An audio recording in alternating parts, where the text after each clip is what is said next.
walang kwentang amo o manager ay one-sided. Lalo na kung ikaw ay ethnic minority, one-sided sila. Sa isa lang sila nakikinig at sa'yo hindi.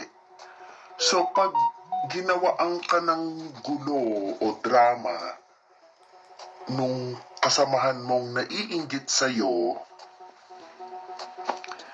doon lang nakikinig yung one-sided na manager. Pero ikaw na biktima, hindi ka niya pakikinggan kasi bias siya. At saka, hindi lang yun, siya ay racist. So ang racist, hindi yan kumakampi o hindi yan neutral. Ang mga racist na manager o amo, one-sided sila at hindi sila nakikinig both sides. Kinakampihan nila ang isa.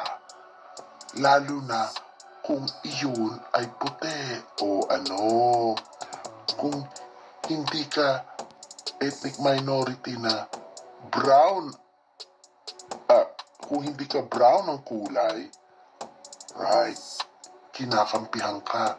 Pero pag brown ang kulay mo at galing ka sa Asia, maaasahan mo na hindi ka papanigan yan. Yan ang mga one-sided na manager. Masyado silang racist.